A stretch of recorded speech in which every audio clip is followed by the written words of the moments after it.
Welcome to this 5D timeline meditation.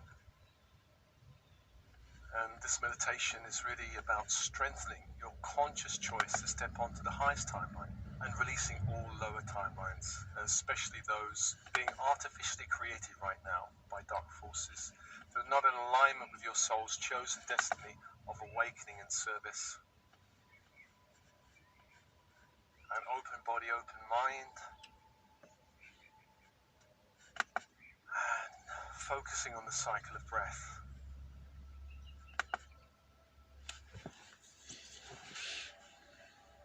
On the in-breath is the invitation of light into the physical body, the bones of the body, the joints and vertebrae of the body. Light into the bones. Anywhere you are holding lower energies or frequencies from the 3D world, surrender on the out-breath, sending it back to the light, back to the universe. Allowing more light, more space in your physical vehicle.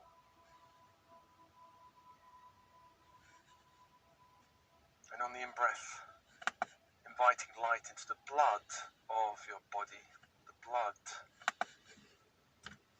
cells of the body.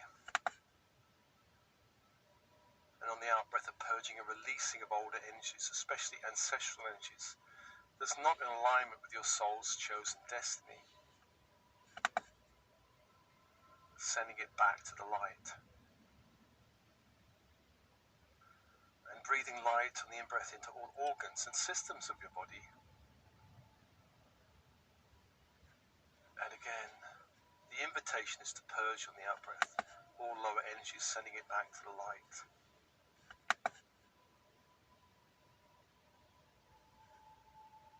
Following that cycle of breath, I call to you your team in spirit of the highest light resonance, your higher self, your monadic self, the oversoul, all helpers, guides, 5D to 12D helpers, guides, angels, archangels, star beings, star races, or specialist teams in spirit working with you. Come be with you now. Come be with you now.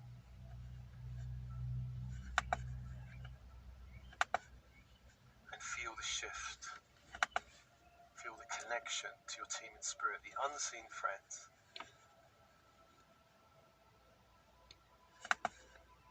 And let's call the archangels of the horizontal plane, beginning in the east with Raphael, archangel of air. The symbol of this angel is a crystal wand. And the energy of this angel is emerald green fire. Calling now that fire into your space to hold the space. Emerald green fire into the space.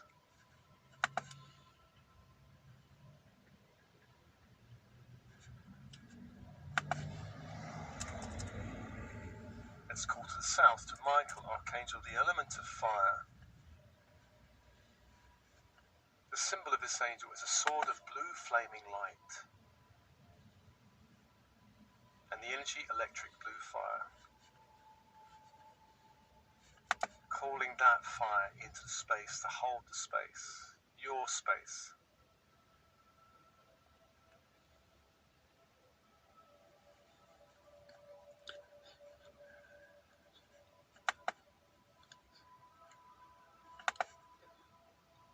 And to the west, Gabriel, archangel of water. The symbol of this angel is a silver chalice or cup. The energy, diamond white fire. Invite that fire into the space to hold the space. Hold the space and open and breathe.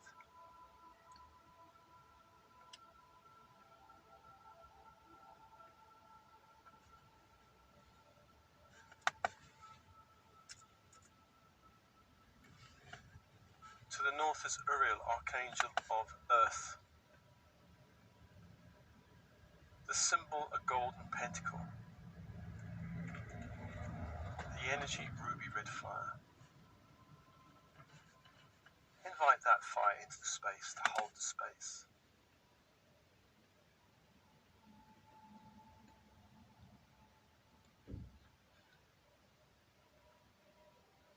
For angels, for energies, and open.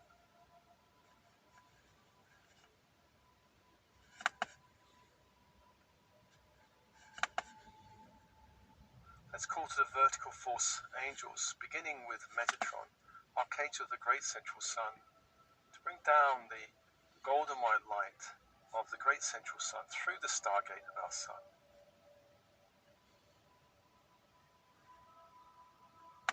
Down into the space, the building you're in.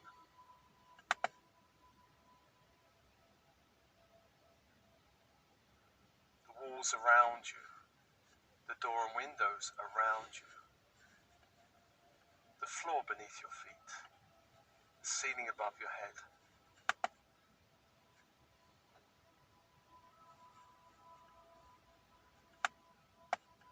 Closing off the space.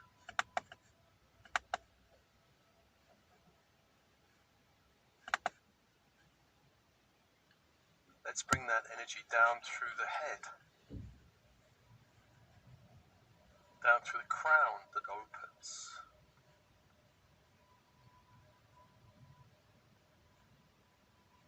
Down through the third eye that opens.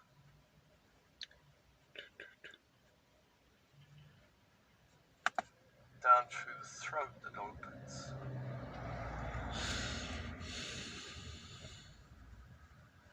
Down to the heart that opens, anchoring into the heart.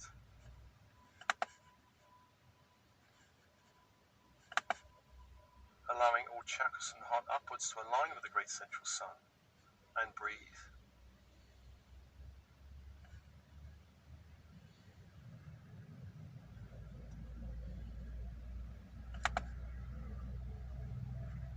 And let's call to Sandaphon from the crystalline grid of the earth below to bring that light up, diamond white light up to the room, the space you're in.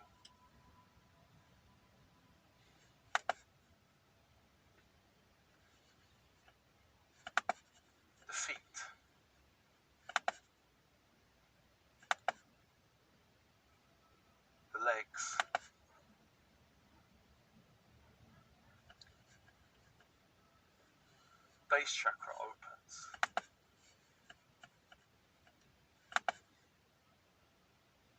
Sacral chakra opens.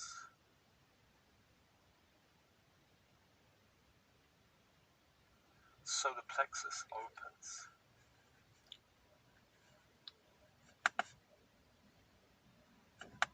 And anchoring this energy into the heart, allowing all chakras from the heart downwards to align with the crystalline grid of the earth and open.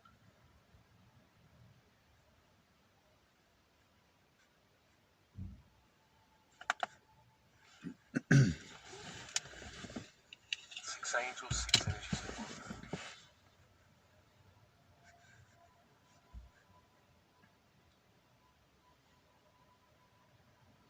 And I ask your higher self and team in spirit to begin to activate the timeline you're currently on. Your current timeline.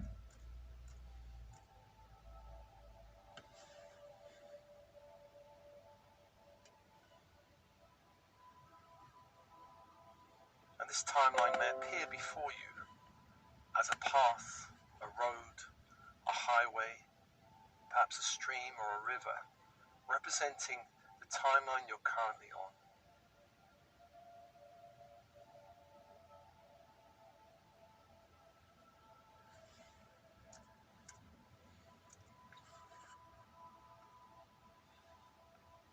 Trusting your first impressions, go towards that timeline.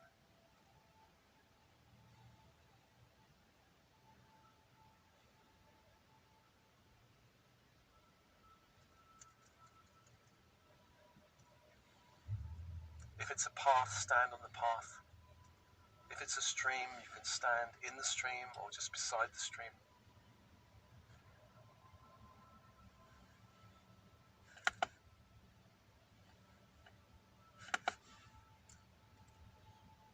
Find the path or stream or river.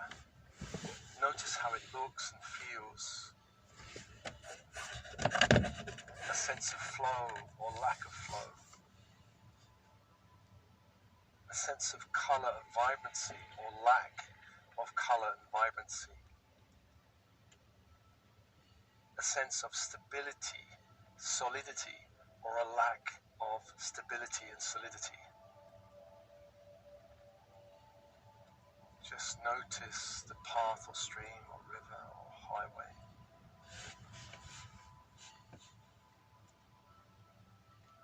Standing in the present moment,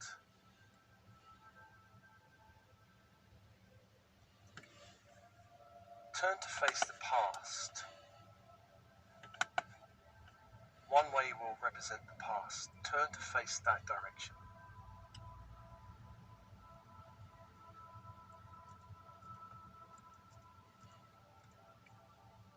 And in this path there is a golden thread that leads all the way back to the womb. A golden thread.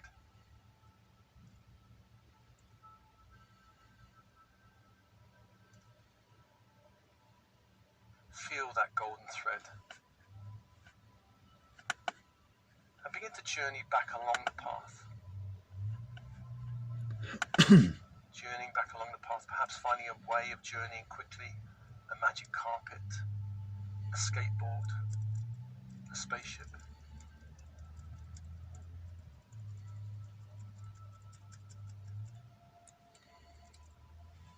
Journeying back along the path and noticing there are places on the path which may seem broken or dark.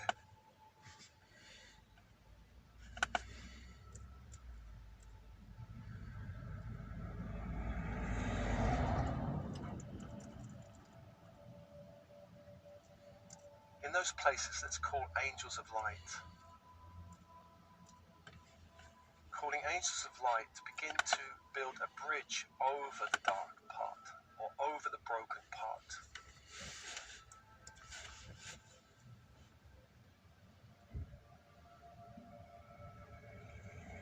And sending light, allowing them to send light deep into any darkness, releasing any darkness in the path.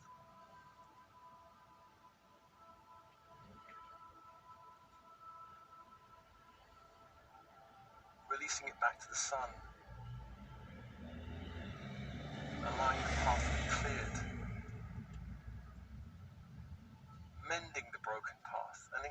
further in the past.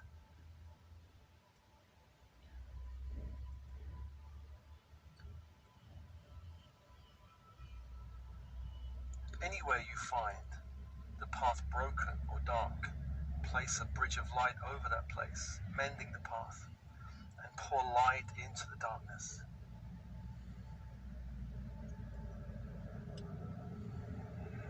Releasing the darkness from the path. Clearing old traumas, old memories, old energies out from your timeline.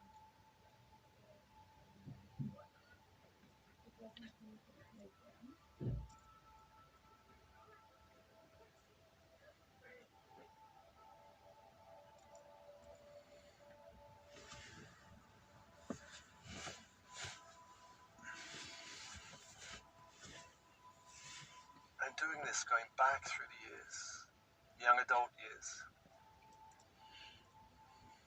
adolescent years, child years, you as the young child, all the way back to you in the womb, the end of the path.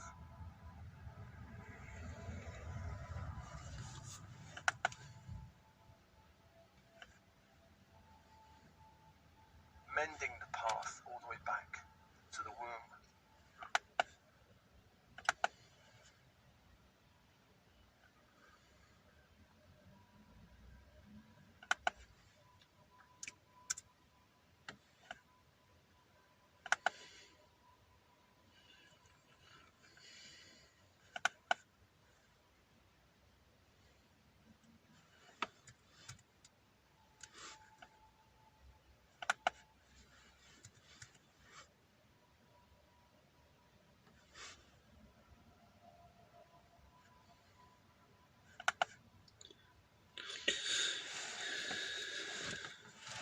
Done this, begin to return back the way you came, back to the present moment.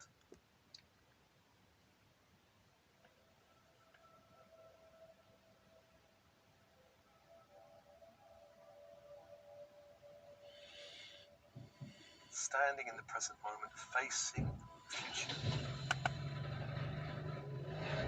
Facing the future.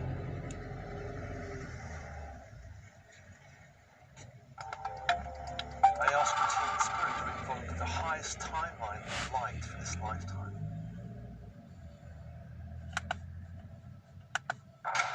The multiverse. It's life or death. Could use an Avenger. There are other Avengers. I'll get you back on the lunchbox.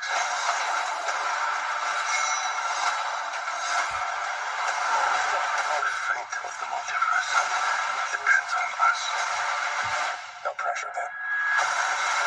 Doctor Strange in the Multiverse of Madness. Tickets on sale this Wednesday. What do you know about the multiverse? Which means you're already on your highest timeline. Slight divergence.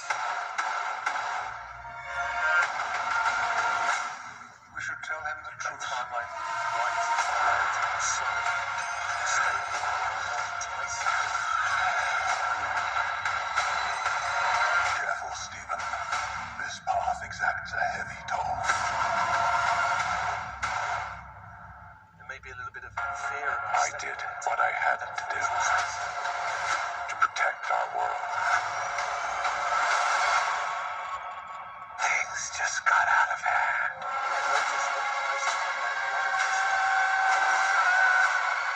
You break the rules. I'm a hero. It doesn't seem fair.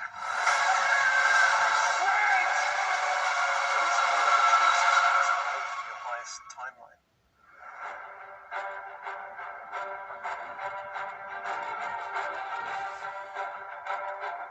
Invoke a thread of light along this highest timeline that leads all the way to your passing from the physical body into spirit, way in the future. I think we should explore a few solutions. Grammarly suggestions catch when your tone might undermine your message, and it offers suggestions to make you Feel sound that more thread of confident. light. Let's explore a few solutions. The revenue that our business will generate Inviting will angels to fill this timeline with light, to guard the boundaries of this timeline. Attentive viewers of the Super Bowl were delighted to see the second trailer for Doctor Strange in the Multiverse of Madness on February 13th. After Spider-Man No Way Home, expectations for Stephen Strange's second solo appearance are correspondingly high, because here, as the title already reveals, the multiverse open in the Loki series is spun further and treated in more detail. Find out what you need to know about the upcoming MCU movie about Doctor Strange and what is already known about the plot, the cast, and the production in the latest Kino Jack original. Let's first discuss the plot of Doctor Strange and the Multiverse of Madness, which is why we will first start with the plot of the first movie from 2016. Of course, we must point out at this point that there's a high risk of spoilers for those who haven't seen the first part. In addition, we will also go into events of WandaVision later. Here, again, will be a high risk of spoilers. Dr. Stephen Strange starts out as an extremely gifted neurosurgeon with a huge ego who doesn't hide his talent from other people.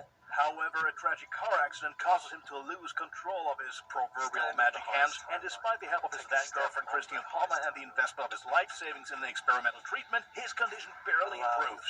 Prompted by the story of Jonathan Pangborn, a former paraplegic who was able to walk again after a visit to Kamar-Taj, Strange travels to Kathmandu. There he meets the wizard Mordo and is eventually introduced to the Elder. She is the supreme sorceress and head of the Kamar-Taj, and her unusual on life is a great mystery. Through her, the extremely skeptical Stephen Strange learns about the so-called astral dimension and other dimensions. She also tells him that the Earth is protected by 3 temples of the sorcerer Agamotto, one of which is the Sanctum Sanctorum in New York City. The plan of the main antagonist, Caecilius, during the movie is to destroy the 3 sanctums in New York, London, and Hong Kong, so that the Earth is pulled into the dark dimension when no time exists and everyone can live forever. By traveling to the dark dimension, Strange convinces the powerful being Dormammu to leave Earth alone through a clever move, not without first banishing Caecilius and his team to the dark dimension. By using the time pendant, however, Strange has broken certain rules and angered Wizard Mordo. The latter cannot approve of the way the world was saved from the dark dimension. Mordo eventually turns his back on the other wizards, and in the post-credit scene, you can see him attacking Pangborn and draining his power. So, now you should know exactly what happened in the first movie again, before we turn to the potential villains and characters of the sequel. First, let's go to the potential antagonists of the second movie. One of the most exciting characters besides the Doctor is, of course, Wanda Maximoff, played here as in the series by Elizabeth Olsen. As Olsen already revealed in an interview, she only learned about the story of Doctor Strange and the Multiverse of Madness 2 weeks before the end of WandaVision. In any case, it is essential to have seen WandaVision before seeing Doctor Strange 2. If you look at the post-credit scene of the very first MCU series, for example, you can see her studying the extremely dangerous Darkhold, which is also featured in the new Doctor Strange trailer. This is a possible sign that she will mutate into an antagonist over the course of the events of Doctor Strange in the Multiverse of Madness. So it seems likely that thanks to the Darkhold, we will see both the good side of Wanda and the evil side of the Scarlet Witch. Another possibility would be Wanda from another universe who could make life difficult for both Doctor Strange and the real Wanda. Either way, Scarlet Witch is still likely to become a serious problem. In connection with the Darkhold, we also think it's likely that Mephisto could make an appearance in Doctor Strange 2. In the comics, Mephisto is an extra-dimensional demon who rules over a blazing hot dimension that he himself calls Hell. Since the Darkhold originated in Hell and was also created from dark matter, Mephisto's involvement in a potential Scarlet Witch appearance is obvious. However, we think it's extremely unlikely that he will be the main villain. As mentioned at the beginning, Mordo, played by Chiwetel Ejiofor, is of course at the top of the list of potential villains. His motives are clear. He sees the wizards who don't match his vision as dangerous because they are far too powerful and don't shy away from crossing borders. At the latest, the events from Spider-Man No Way Home should have been the straw that broke the camel's back, because Doctor Strange's failed spell embodies exactly what Mordo would like to prevent. However, it must also be said that despite his antipathies towards Strange, Mordo is not a villain per se. Sure, he'd do anything to stop wizards who are too powerful in his eyes, but he's not quite a completely bad guy. On the other hand, it is also conceivable that Mordo has his own agenda in Doctor Strange in the Multiverse of Madness. For example, that he primarily wants to fight the out-of-control Scarlet Witch, and that the hunt for Strange is only secondary. We will only be able to see more details in the finished movie anyway. Third, not surprisingly, is the evil Doctor Strange as the main villain. This character, also called Sinister Strange, is Stephen's counterpart from another dimension and already played a prominent role in both trailers. He probably won't remain the only version of Doctor Strange, because a closer look at the trailer reveals several versions of Strange coming together through the multiverse. But it's just as conceivable that the various Stranges will join forces to contain the chaos that's been created, or even take on a much bigger villain. Last but not least, the tentacle monster Gargantus should be mentioned. In the comics, this is a sea monster and an enemy of Black Panther 2 antagonist Namor. Since Gargantus has already appeared in both trailers and as seen in the What If series, doesn't really pose much of a threat, we're not assuming a truly relevant villain here. Sure, he will be dangerous to Doctor Strange at one moment or another, but will probably be dealt with by the protagonist during the movie. As already seen in the second trailer, we will not be able to welcome Wanda Maximoff as a newcomer. There's, for example, an appearance of Sir Patrick Stewart as Professor X, as you can tell from his unmistakable voice. If you've been paying close attention, you'll have noticed that Captain Marvel will also make an appearance in Doctor Strange and the Multiverse of Madness. Candyman.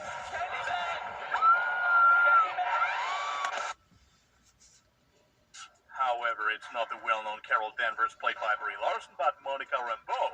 She is played by Teyonah Parris and is the daughter of Carol's best friend. Rambeau already had her first appearance in WandaVision, where it becomes clear that she is Captain Marvel from another universe and has already gained experience as a superhero there. The storyline is in line with the Marvel comics, where Rambeau succeeds Danvers in her role as Captain Marvel. In the trailer, she can be seen fighting Wanda, so it remains exciting to see how big the role of the new Captain Marvel will be. Of course, there are several other characters who will make an appearance in Doctor Strange and the Multiverse of Madness. Among others, Benedict Wong as Wong, Rachel McAdams as Christine Palma, Xochitl Gomez as America Chavez, as well as Michael Stuhlbarg as Nicodemus West. Now, we would like to introduce you to another theory that has been circulating for some time and that many Marvel fans wish would come true. In the comics, there exists a gathering called the Illuminati. This is originally a 7-member secret society that has some popular characters from the Marvel Universe as members. Each representative represents a certain grouping. Included are Iron Man for the Avengers, Mr. Fantastic for the Fantastic Four, Namor for Atlantis, Black Bolt for the Inhumans, Professor X for the X-Men, T'Challa for Wakanda, and Doctor Strange for the Mages. So, with the appearance of Professor X, speculation is mounting that the Illuminati will show up to hold Strange accountable for his missteps. It will be a fan dream without question. However, as we've known since a leak from August 2021, the MCU version of the Illuminati could consist of Professor X, Captain Carter, Boulder the Brave, Monica Rambeau, and Mordo. This lineup will of course fit perfectly with the story of Doctor Strange and the Multiverse of Madness, but there's also another theory. According to this, we will get to see none other than Tom Cruise in the role of Iron Man. This theory is particularly piquant, as Cruise was originally slated for the role before Robert Downey Jr. got it. In the upcoming Doctor Strange sequel, for example, we would then be dealing with an evil Iron Man from another multiverse, similar to the Sinister Strange we see in the trailer. Proponents of this theory see themselves confirmed especially by the Ultron-like robots that leave the bound Strange up a staircase. In addition, supporters of this theory want to have seen not Monica Rambeau as Captain Marvel, but Tom Cruise in the armor of Superior Iron Man in the very brief scene with a fiery figure. However, there are also powerful arguments against Cruise's appearance. One of them is the fact that, due to his standing in Hollywood, Tom Cruise almost never subordinates himself to other leading actors. Since it is quite unlikely that this evil Iron Man version would take a very big role, this is also a strong argument against the Mission Impossible star. Fortunately, production of the Doctor Strange sequel has long since been completed. For a long time, it was questionable who exactly would have the honor of taking a seat in the director's chair after Scott Derrickson left the project in early 2020. After he retired to the post of executive producer, Spider-Man director and horror icon Sam Raimi took over as director. Filming finally started in London at the end of 2020, while the theatrical release was not in mid-2021 as originally planned due to the pandemic, but only on May 6th, 2022. That's it again with our latest original on Doctor Strange and the Multiverse of Madness. What do you expect from the long-awaited MCU movie, and do you think that the movie can meet your expectations? Feel free to write us in the comments and leave us a like and a subscription if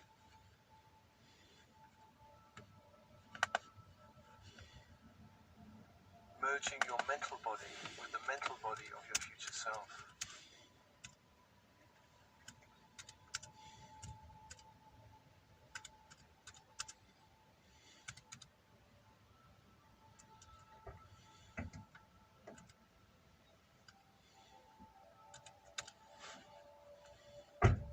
merging your emotional body, your heart, with the emotional body of your future self.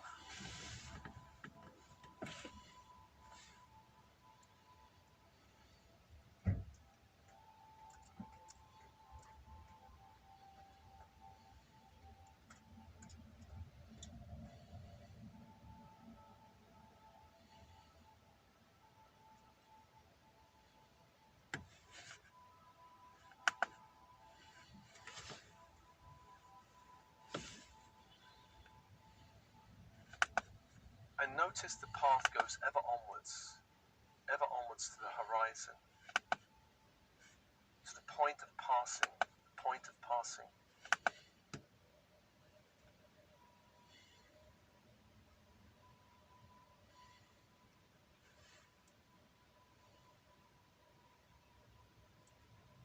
If you wish, you can travel further along the path, perhaps on a magic carpet, going all the way along the path, noticing all the high vibrational situations, the soul family, the energies of qualities you're going to meet, going along all the way to the point of leaving the planet, following that thread of light.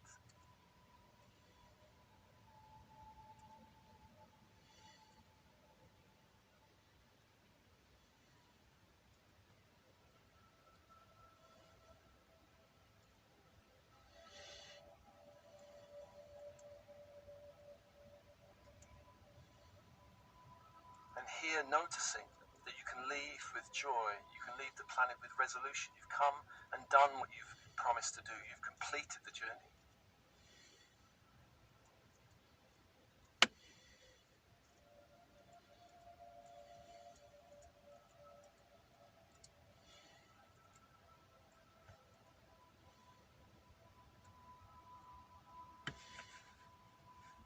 And then turning and facing the past, your past from this future point.